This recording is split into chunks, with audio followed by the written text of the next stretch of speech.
Lucas Martínez se despertó con el sonido ensordecedor de alarmas resonando por toda la estación espacial Meridian. Sus manos temblaron mientras se incorporaba en su litera, el sudor frío corriendo por su frente. La luz roja de emergencia parpadeaba sin cesar, creando sombras danzantes en las paredes metálicas de su pequeña habitación. «Todos los tripulantes, repórtense inmediatamente al hangar principal», gritó la voz del capitán Rodríguez a través del sistema de comunicación. Lucas podía escuchar el pánico apenas contenido en su tono. Algo estaba terriblemente mal. Se vistió rápidamente con su uniforme azul de la flota espacial terrestre y corrió por los pasillos abarrotados. Otros miembros de la tripulación se movían con la misma urgencia, sus rostros reflejando la misma confusión y terror que él sentía. El aire reciclado de la estación parecía más denso de lo normal, cargado de una tensión palpable. Al llegar al hangar, Lucas se unió a los otros 300 tripulantes que ya se habían congregado. El capitán Rodríguez, un hombre mayor con cicatrices de batallas pasadas, se alzaba sobre una plataforma improvisada. Su expresión era grave, más seria de lo que Lucas jamás había visto. «Tripulantes», comenzó Rodríguez con voz ronca, «hemos recibido un ultimátum de la Confederación Zefiriana. Exigen que entreguemos a uno de nuestros hombres como esposo para una de sus nobles, o enfrentaremos la aniquilación total de la Tierra». Un murmullo de shock recorrió la multitud. Lucas sintió que su estómago se hundía. Los zefirianos eran conocidos por su poder militar devastador y su tecnología superior. Sus naves podían reducir planetas enteros a cenizas en cuestión de horas. La situación es crítica, continuó el capitán. Tienen la capacidad de destruir toda la vida en la Tierra con un solo ataque. No podemos resistir su fuerza militar. Debemos cumplir con su demanda o todos pereceremos. La mano de Lucas se cerró en un puño involuntario. La idea de ser entregado como un objeto de intercambio le revolvía el estómago, pero la alternativa era impensable. Millones de vidas inocentes dependían de esta decisión. «He decidido que la selección será aleatoria», anunció Rodríguez. «Todos los hombres solteros entre 20 y 30 años. El destino decidirá quién debe hacer este sacrificio por la humanidad». Lucas tenía 25 años y estaba soltero. Su nombre estaría en esa lotería mortal. Miró a su alrededor y vio las caras pálidas de otros hombres jóvenes que compartían su destino incierto. El teniente Clark, apenas 22 años, temblaba visiblemente. El sargento Baker apretaba los dientes, tratando de mantener su composir militar. «El sorteo se realizará en 1 hora», continuó Rodríguez. «El elegido será transportado inmediatamente a la nave insignia zefiriana. No hay tiempo para despedidas prolongadas o preparativos. La supervivencia de nuestra especie depende de actuar rápidamente». Lucas sintió que el mundo se desvanecía a su alrededor. En 1 hora podría estar camino a un matrimonio forzado con una criatura alienígena lejos de todo lo que conocía y amaba. O peor aún, podría estar muerto si los zefirianos decidían que la humanidad no había cumplido adecuadamente con sus términos. El hangar se llenó de conversaciones nerviosas y susurros desesperados. Algunos hombres oraban, otros escribían mensajes rápidos para sus familias en la Tierra. Lucas se quedó inmóvil, sintiendo el peso aplastante del destino sobre sus hombros. Los minutos pasaron como siglos. Cada segundo lo acercaba más al momento que podría cambiar su vida para siempre, o terminarla abruptamente. El destino de la humanidad colgaba de un hilo, y Lucas Martínez podría ser el único capaz de cortarlo. Las naves zefirianas permanecían inmóviles en el espacio, esperando una respuesta. Sus armas estaban cargadas y listas para reducir la Tierra a polvo cósmico. El tiempo se agotaba rápidamente. Lucas cerró los ojos y rezó por un milagro que sabía que probablemente nunca llegaría. La hora del sorteo estaba a punto de comenzar, y con ella, el futuro de toda la especie humana se decidiría en un instante. El capitán Rodríguez regresó con una urna metálica en sus manos temblorosas. Dentro de ella estaban los nombres de todos los candidatos posibles, incluyendo el de Lucas Martínez. El momento de la verdad había llegado, y no había vuelta atrás. El silencio en el hangar se volvió ensordecedor mientras Rodríguez metía su mano en la urna. El destino de billones de seres humanos dependía de ese pedazo de papel que estaba a punto de extraer. Lucas sintió que su corazón se detenía mientras esperaba escuchar el nombre que cambiaría todo para siempre. La mano del capitán Rodríguez temblaba mientras sostenía el papel doblado. Todo el hangar había caído en un silencio sepulcral que parecía extenderse por toda la estación espacial. Lucas podía escuchar su propio corazón latiendo con fuerza atronadora en sus oídos. Sus palmas estaban empapadas de sudor frío mientras esperaba el veredicto que decidiría el destino de la humanidad. El nombre seleccionado es el capitán. Hizo una pausa que se sintió eternal, sus ojos recorriendo las caras tensas de los tripulantes. El mundo de Lucas se desplomó instantáneamente. Sus piernas se volvieron gelatina y tuvo que apoyarse contra la pared metálica para no caer al suelo. Los sonidos a su alrededor se volvieron distorsionados como si estuviera bajo el agua. Algunos tripulantes lo miraban con expresiones de alivio mal disimulado, otros con genuina compasión y pesar. Martínez, preséntese inmediatamente, ordenó Rodríguez con voz quebrada. Incluso el veterano capitán parecía afectado por tener que entregar a uno de sus hombres. Lucas caminó con pasos vacilantes hacia la plataforma. Sus compañeros le daban palmadas en el hombro y susurraban palabras de aliento que sonaban huecas en sus oídos aturdidos. El sargento Baker le estrechó la mano firmemente, sus ojos reflejando la culpa de haberse salvado. «Serás recordado como un héroe», murmuró Baker. «Tu sacrificio salvará a todos». Pero Lucas no se sentía como un héroe, se sentía como un cordero, siendo llevado al matadero. Sus pensamientos volaron hacia su hermana Elena en la tierra, hacia sus padres que probablemente nunca volverían a verlo, hacia la vida que había planeado tener y que ahora se desvanecía como humo. «Tenemos 20 minutos antes de que llegue la nave de transporte sefiriana», anunció Rodríguez. «Martínez, necesitas prepararte mental y físicamente. No sabemos qué esperar de esta unión, pero debes mantener la compostura y recordar que representas a toda la humanidad». Un técnico se acercó con una tableta digital. Señor Martínez, necesitamos que grabe un mensaje final para su familia. Será transmitido a la Tierra después de su partida. Lucas tomó la tableta con manos temblorosas. ¿Qué podía decirle a su familia? ¿Cómo podía resumir una despedida que podría ser para siempre en unos pocos minutos? Las palabras se atoraron en su garganta mientras trataba de encontrar algo reconfortante que decir. Elena, mamá, papá, comenzó con voz quebrada. Si están viendo esto, significa que he partido hacia una misión muy importante. No puedo decirles cuándo volveré a casa, pero quiero que sepan que los amo profundamente. Cuiden el uno del otro y recuerden que todo lo que hago es por ustedes y por el futuro de nuestra especie. Las lágrimas corrían libremente por su rostro ahora. No le importaba mostrar su vulnerabilidad frente a los otros tripulantes. En este momento, no era un soldado de la flota espacial. Era simplemente un hombre joven y aterrado, que se enfrentaba a lo desconocido. No me olviden, terminó el mensaje. Y por favor, perdónenme si no puedo cumplir todas las promesas que les hice.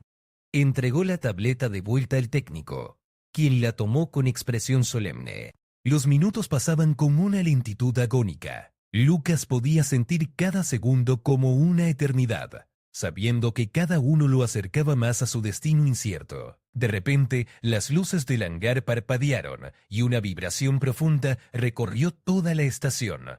A través de las ventanas de observación, una nave sefiriana apareció lentamente. Era masiva, con una forma orgánica que parecía más crecida que construida. Su superficie brillaba con un material iridiscente que cambiaba de color constantemente. «Dios mío», susurró alguien detrás de Lucas. «Es hermosa y aterradora». La nave alienígena se acercó suavemente al puerto de acoplamiento de la estación.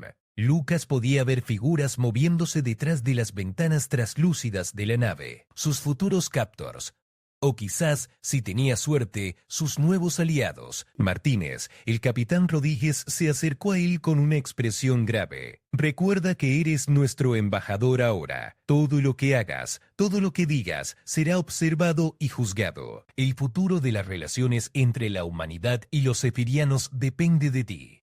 Lucas asintió, tratando de proyectar más confianza de la que realmente sentía. Entendido, señor. Haré lo mejor que pueda. El sonido de la escotilla de acoplamiento resonó por todo el hangar. Los mecanismos de la estación se sincronizaron con los de la nave alienígena, creando un sello hermético entre ambas estructuras. Lucas sintió que su destino se sellaba junto con esa conexión física. Es hora, anunció Rodríguez.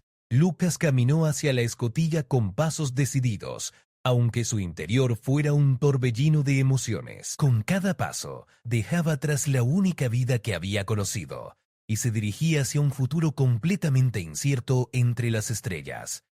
The airlock hissed open, revealing a corridor that seemed to pulse with an otherworldly bioluminescence. Lucas took his first step into the Zephirian vessel, feeling the strange sensation of artificial gravity that was subtly different from what he was accustomed to on human ships. The walls seemed alive, with patterns that shifted and moved like breathing tissue. The air carried an unusual scent, something floral yet metallic that made his nostrils tingle. Two figures awaited him in the corridor. They were humanity in basic structure, but clearly not human. Their skin had a subtle blue-gray tint that seemed to shimmer in the strange light, and their eyes were larger than human eyes, with iris were larger than human eyes. They wore flowing garments that seemed to be woven from light itself, constantly shifting between colors Lucas had no names for. One of them stepped forward and spoke in perfect English, though the voice had a musical quality that resonated in frequencies Lucas could feel in his bones. Welcome aboard the vessel Starlight Harmony. Human Lucas Martinez.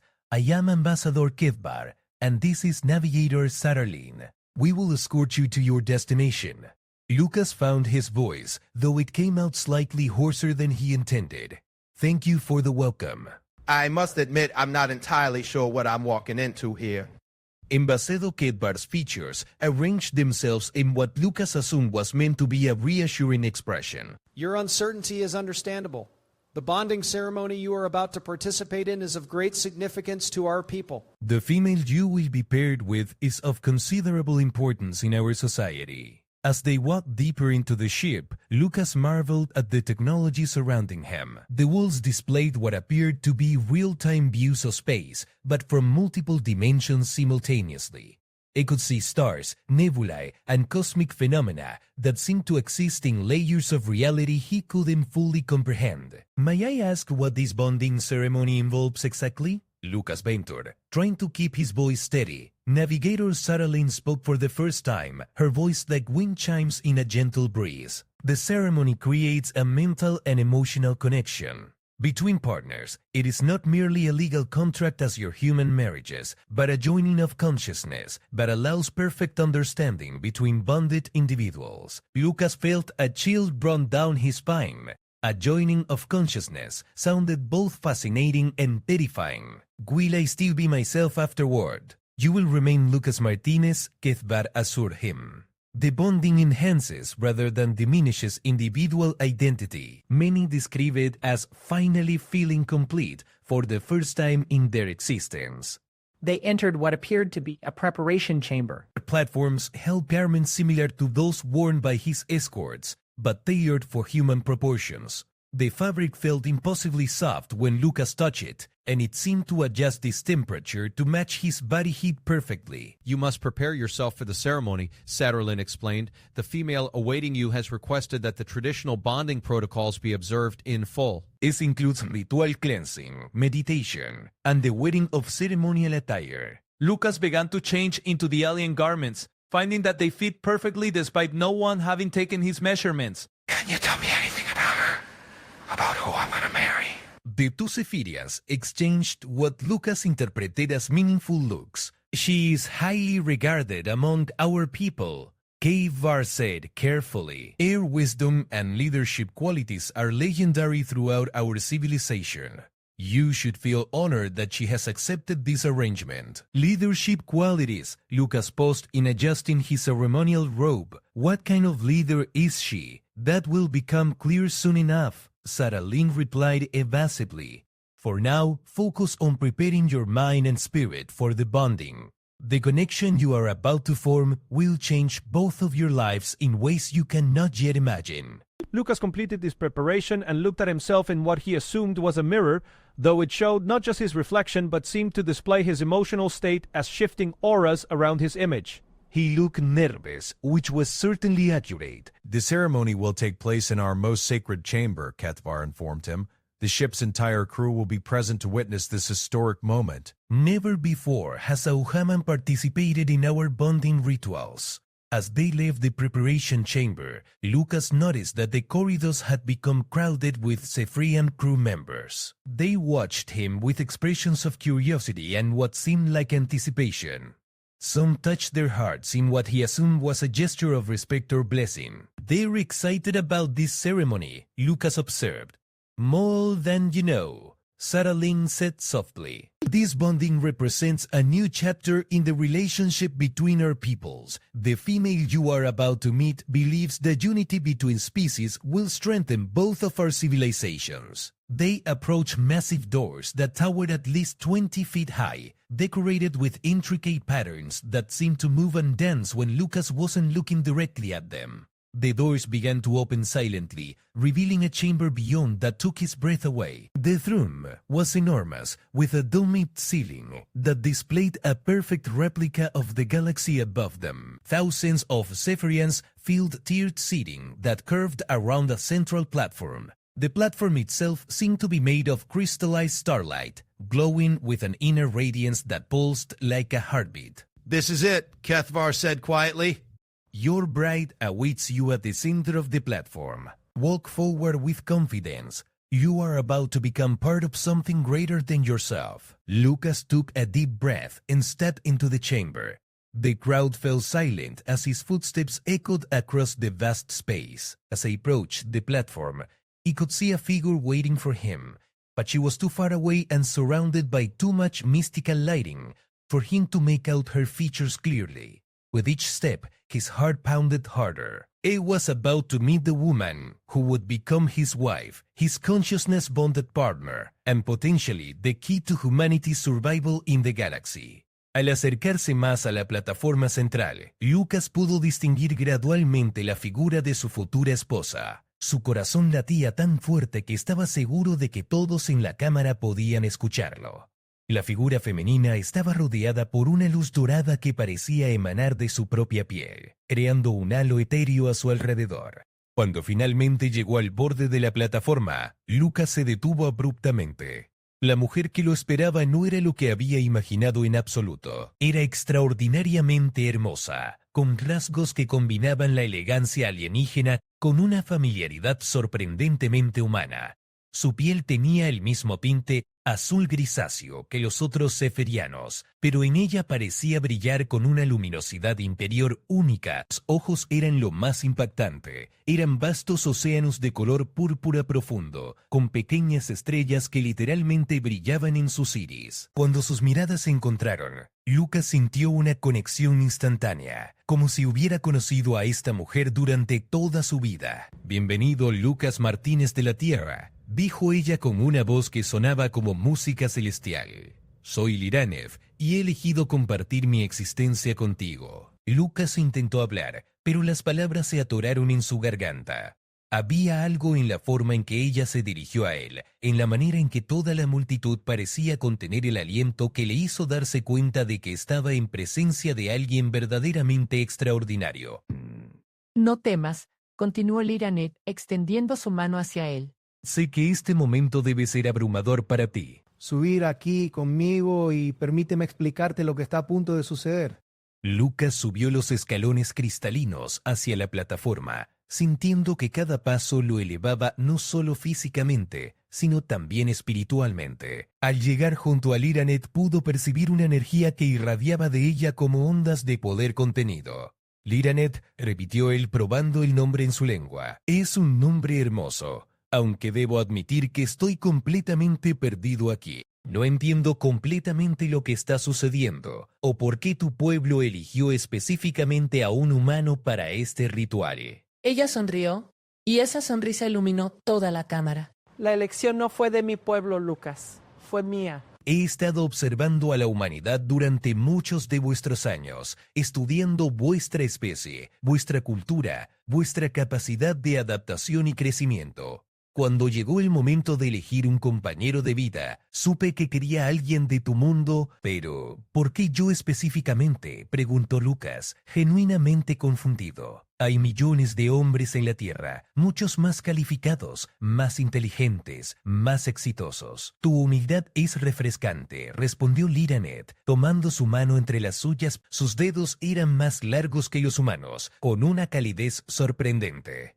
Pero no me has entendido correctamente. No te elegí por lo que has logrado, sino por quién eres en tu interior. Tu compasión, tu willingness to sacrifice yourself for others, your ability to find hope in desperate situations. El embajador Ket Bar se acercó a la plataforma llevando lo que parecía ser un libro hecho de luz sólida. La ceremonia debe comenzar, anunció solemnemente. Los rituales de unión han permanecido sin cambio durante 1000 generaciones de nuestro pueblo. Lucas miró nerviosamente a la multitud que los rodeaba. Miles de ojos alienígenas estaban fijos en él, esperando, observando cada uno de sus movimientos. ¿Qué necesito hacer exactamente? Solo sé tú mismo, susurró Liranet. El ritual revelará si nuestras almas son verdaderamente compatibles. Si lo son, la unión será permanente y ambos seremos transformados por la experiencia. ¿Si no qué?, preguntó Lucas, aunque no estaba seguro de querer conocer la respuesta.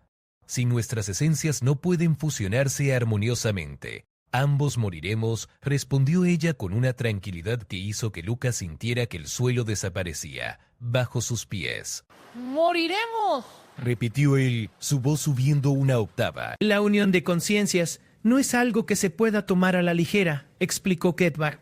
Cuando dos mentes se fusionan tan íntimamente, deben ser completamente compatibles o el shock del conflicto interno puede destruir a ambos participantes.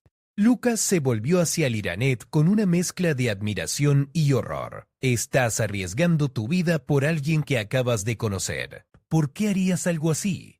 Los ojos de ella brillaron con una intensidad renovada. Porque he visto tu alma, Lucas Martínez. Durante meses he estado connected to your dreams, watching your thoughts, feeling your emotions. You don't know me yet, but primero know you intimately. And what primero know tells me that we are meant for each other. Has estado en mis sueños. Lucas sintió una mezcla de violación de privacidad y fascinación. Esos sueños extraños que he estado teniendo, con ciudades flotantes y océanos de estrellas. Esos eran glimpses de my world of my life, confirmó Liranet. Primero was reaching out to you across the void, preparing you for this moment. Your mind accepted my presence, welcomed it even. That is how Prometer know we are compatible. Kethvar, levantó libro de luz y comenzó a researchar politicals.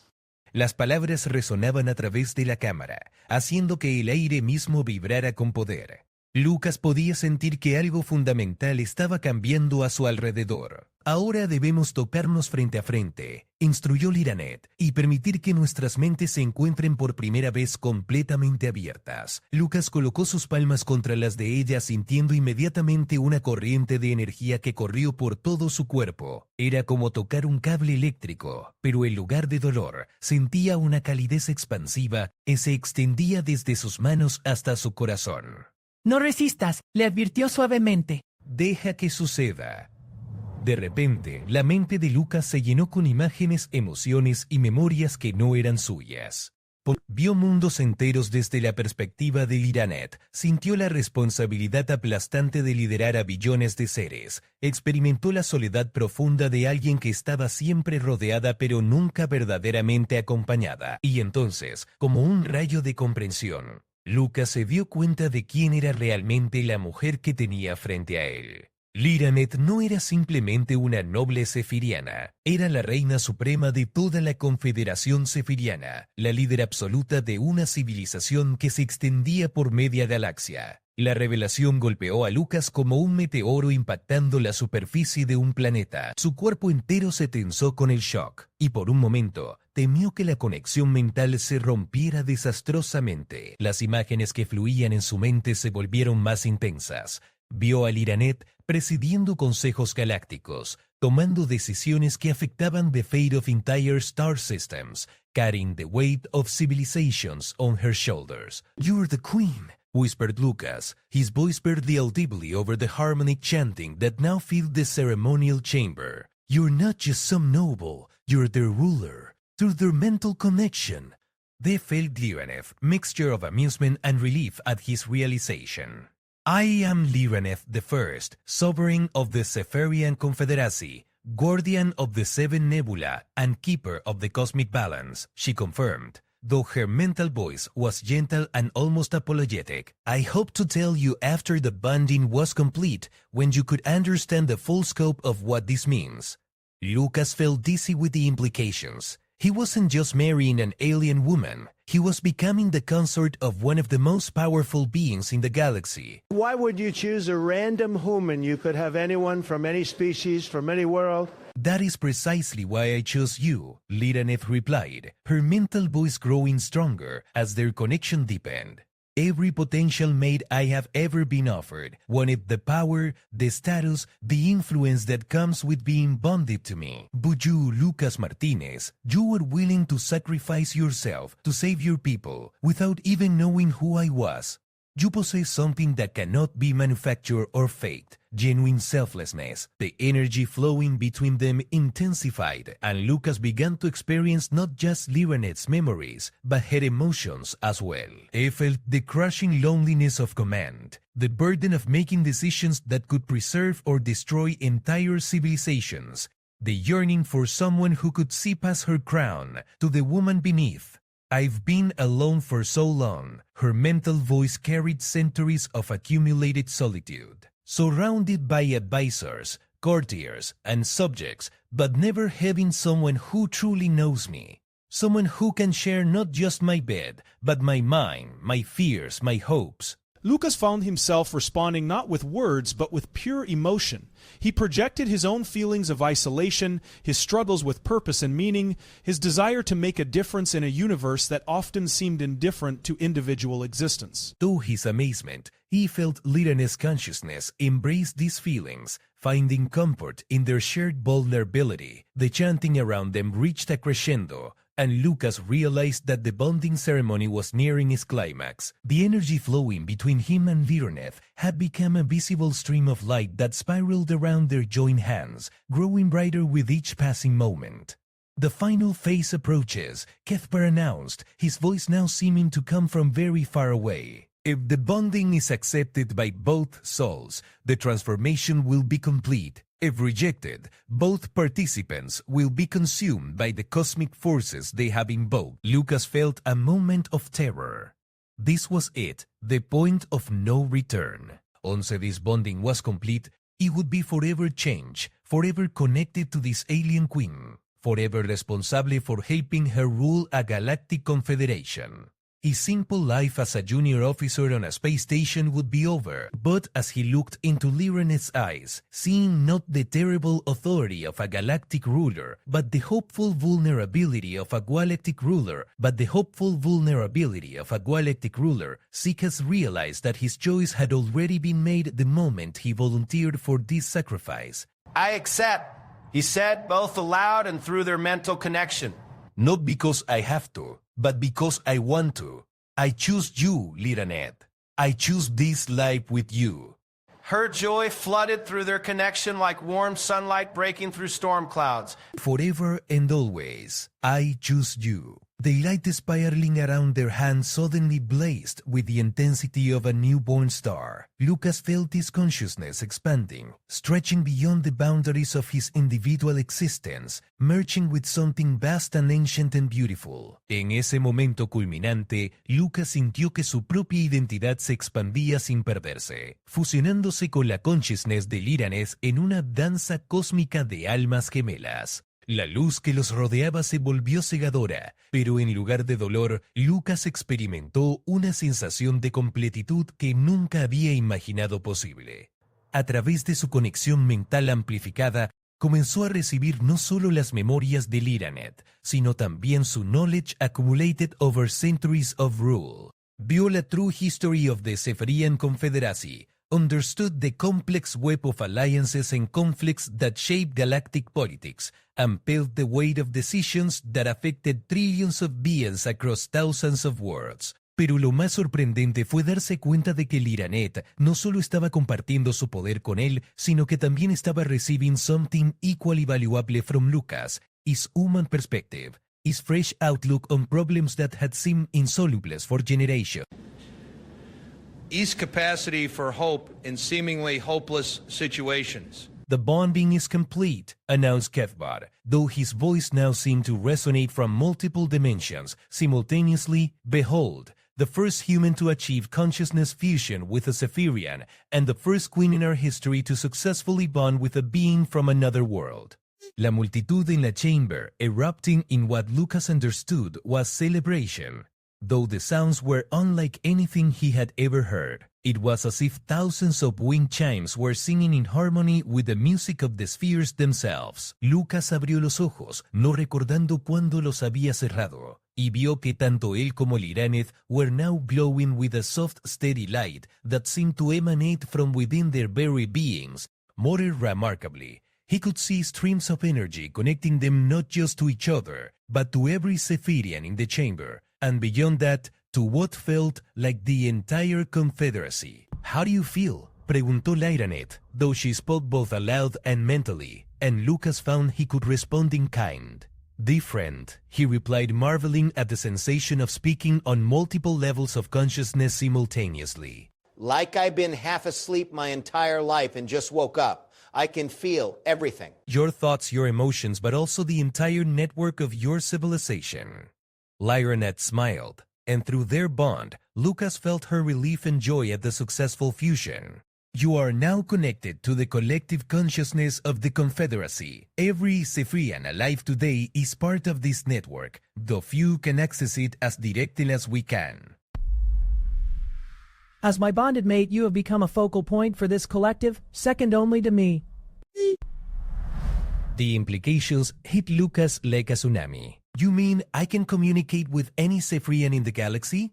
"More than that," she explained, helping him down from the platform as the crowd began to disperse. "You can access their knowledge, their experiences, their skills. The collective learning of our entire civilizado is now available to you. But more importantly, they can access your human insights, your unique perspective. You have become a bridge between our species." As they walked together through corridors that now seemed familiar, thanks to Lyraneth's shared memories, Lucas struggled to process the magnitude of his transformation. "What happens now? I mean, I still technically a member of the Earth Space Fleet, but I'm also apparently married to the ruler of a galactic confederation." Lyraneth laughed, a sound like silver bells in a gentle breeze. "Now we face the real challenge, my beloved, ruling together." You see, the reason I chose to bond with a human wasn't just personal. Our civilizations are at a crossroads. The old ways of governing through fear and military might are no longer sustainable. The galaxy needs new approaches, fresh perspectives. They entered what Lucas realized was the royal quarters of the ship, or rather, their royal quarters now.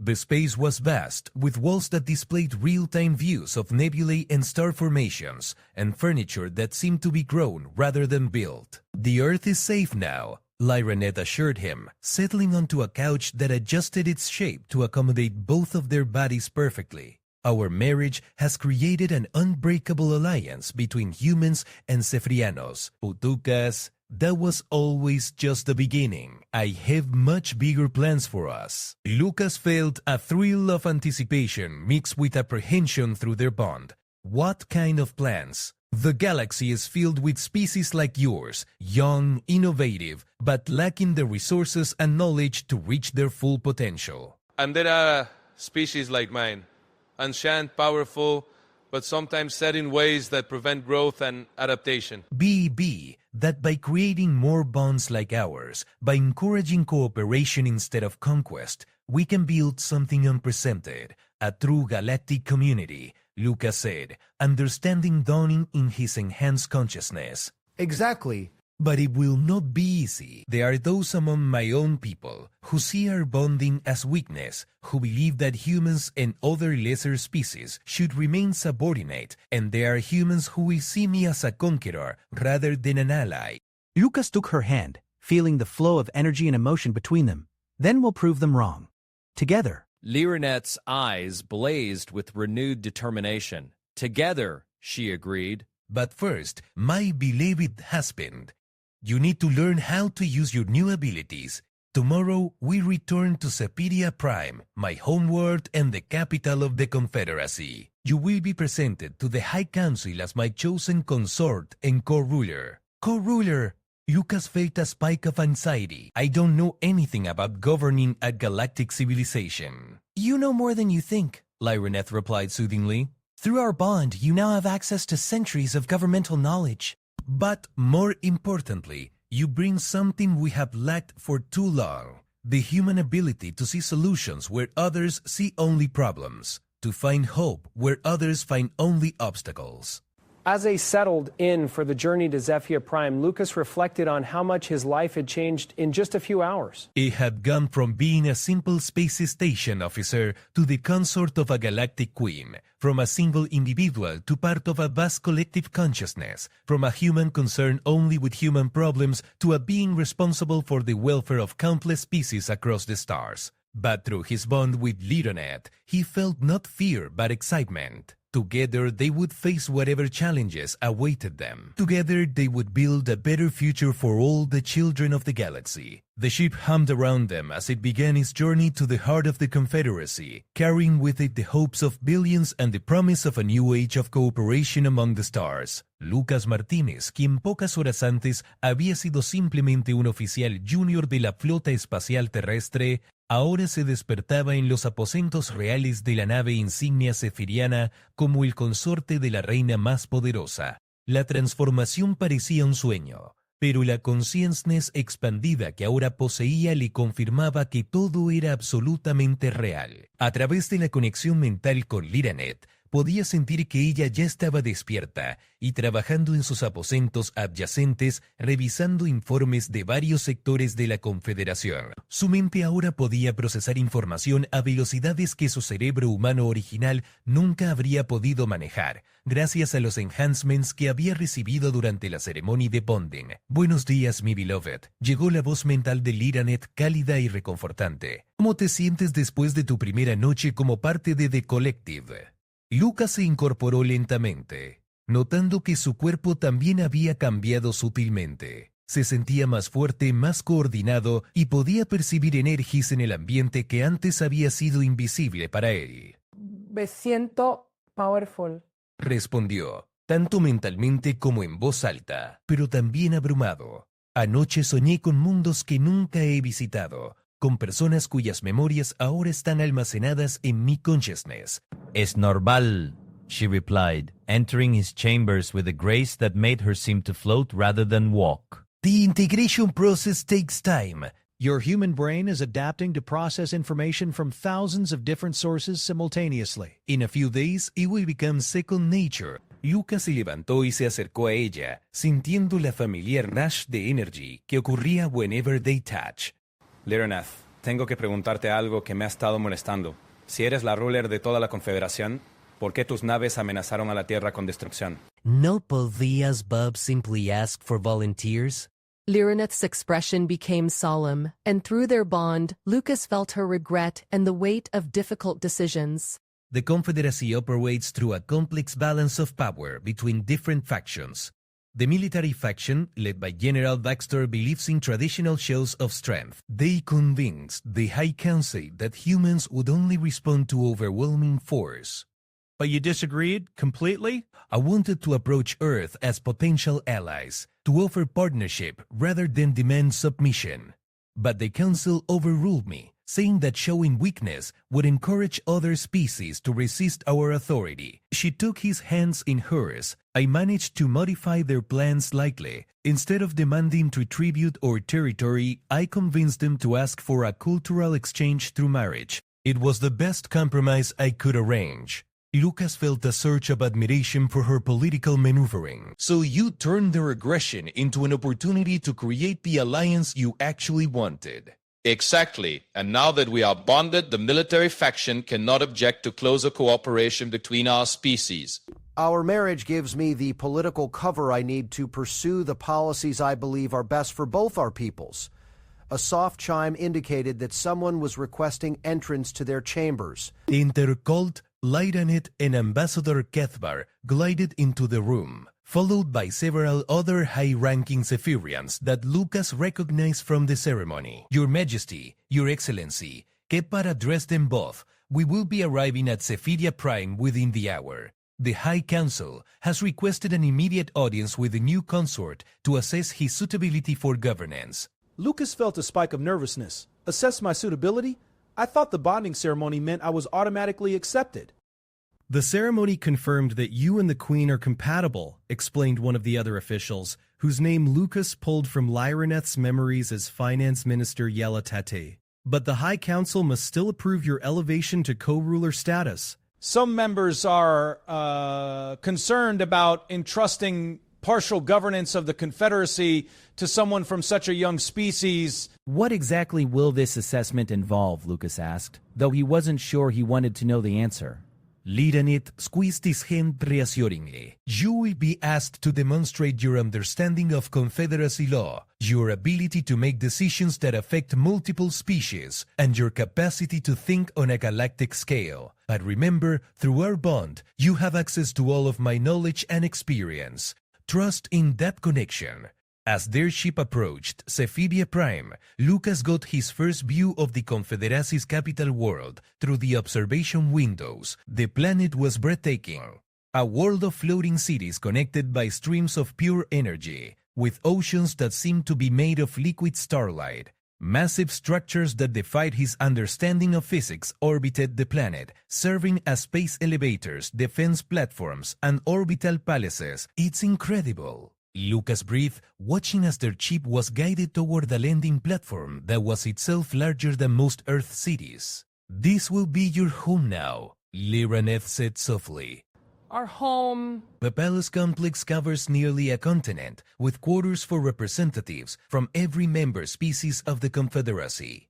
You'll have access to libraries containing the accumulated knowledge of 1,000 civilizations, gardens that house life forms from across the galaxy, and advisory councils that can provide expertise on any topic imaginable. The ship settled onto the landing platform with barely a tremor. Through the windows, Lucas could see thousands of Zephyrians gathered to witness their arrival, along with representatives from dozens of other species he had never encountered before. Some were humanoid, like the Zephyrians. Others were completely alien, beings of pure energy, creatures that seemed to be made of living crystal, entities that defied easy description. Are you ready? Lyraneth asked, though through their bond she could feel his mixture of excitement and apprehension. As ready as anyone can be for something like this, Lucas replied, straightening his ceremonial robes. Let's go make history. They walked together toward the ship's exit, where an honor guard of Zephyrian nobles waited to escort them. As the doors opened, and they stepped onto the platform, the crowd erupted in what Lucas had learned to recognize as traditional Zephyrian celebration, a harmonic singing that seemed to make the very air sparkle with sound. The center of the platform stood a group of beings that Lucas instinctively knew were the members of the High Council. They wore robes that seemed to be woven from nebula gas and adorned with jewelry that contained actual miniature stars. The expressions ranged from curious to skeptical to openly hostile. Your Majesty, spoke the central figure, an ancient Zephyrian whose age was evident in the deep purple of his skin and the constellation patterns that marked his forehead. We welcome you and your chosen consort home. I am Council Elder Murtek, and we are eager to assess whether this human can truly serve the Confederacy as you believe. Lucas stepped forward, drawing upon Lyraneth's memories to understand the proper protocols. Honored Elder Morthic, members of the High Council, I am Lucas Martinez of Earth, and I am honored by this opportunity to serve the Confederacy alongside Queen Lyraneth. pretty words, interrupted another council member, this one younger but with an aura of barely contained aggression. Lucas recognized him from Lyraneth's memories as General Vaxtor, leader of the military faction. But words mean little when the fate of trillions hangs in the balance. What makes you think a primitive human can help govern a civilization that spanned the galaxy before your species had even discovered fire? Lucas felt Irani's anger flare through their bond at the insult, but he also sensed her confidence in his ability to handle this challenge. Drawing upon the vast knowledge now available to him, he responded calmly. General Vaxtor, you raise an excellent point. Zephyrians have indeed achieved wonders that humans are only beginning to imagine. But perhaps that is exactly why a fresh perspective might be valuable. Through my bond with Queen Lyraneth, I have access to your accumulated wisdom. But I also bring something that cannot be accumulated through time alone, the ability to see familiar problems with completely new eyes. Elaborate, demanded Elder Mortek. Lucas took a deep breath, knowing that his next words could determine not only his own fate, but the future relationship between humans and Zephyrians. For example, I've learned that the Confederacy has been struggling with rebellion in the Outer Rim territories for over a century. Your response has been to increase military presence and tighten control. But from a human perspective, I see a different pattern. These rebellions aren't really about rejecting Zephyrian rule. They're about species feeling like they have no voice in their own governance. The council members exchanged glances, and Lucas could feel their surprise that he had identified such a sensitive issue so quickly. Go on, sighed Finance Minister Gelati, her tone now more curious than skeptical. Instead of more military force, what if we offered those worlds real representation? What if we created a new tier of membership in the Confederacy? One that allows species to maintain more local autonomy while still benefiting from the protection and trade opportunities that membership provides. It would cost less than military campaigns and would probably achieve better long-term stability. Elder Mortek studied Lucas with new interest, an intriguing proposal. But do you have any idea how complex it would be to implement such a system across thousands of worlds? Very complex, Lucas admitted. But that's where the combination of human innovation and Zephyrian experience could be invaluable. You have the administrative infrastructure to make it work, and we have the flexibility to adapt the system to different species' needs as we go. General Vaxtor snorted dismissively. Pretty theories, Human. But governing requires more than clever ideas. It requires strength, decisiveness, the willingness to make hard choices that may cost millions of lives but save billions. Lucas felt a chill at the generous words, but also a certainty that surprised him. You're absolutely right, General. And sometimes those hard choices require us to choose cooperation over conquest, to choose building bridges over building walls, to choose long-term stability over short-term victories. The silence that followed was deafening. Lucas could feel the tension in the air as the council members processed his implied criticism of their traditional approaches. Finally, Elder Mortek spoke. You show wisdom beyond your years, Lucas Martinez. And boldness that is either admirable or foolhardy. The assessment will continue inside the palace, where you will face more specific challenges, but I admit your initial responses are promising. As they walked toward the massive palace complex, Lyraneth sent him a wave of pride and love through their bond. That was masterfully done, beloved. You've given them exactly what they needed to see, that you're not trying to replace their wisdom, but to enhance it with new perspectives. Lucas felt a growing confidence as they entered the palace. Whatever challenges lay ahead, he was beginning to believe that he might actually be able to fulfill his new role as co-ruler of a galactic confederation. The future of countless species might just depend on a former space station officer from Earth, and for the first time since this incredible journey began, Lucas Martinez felt truly ready for that responsibility.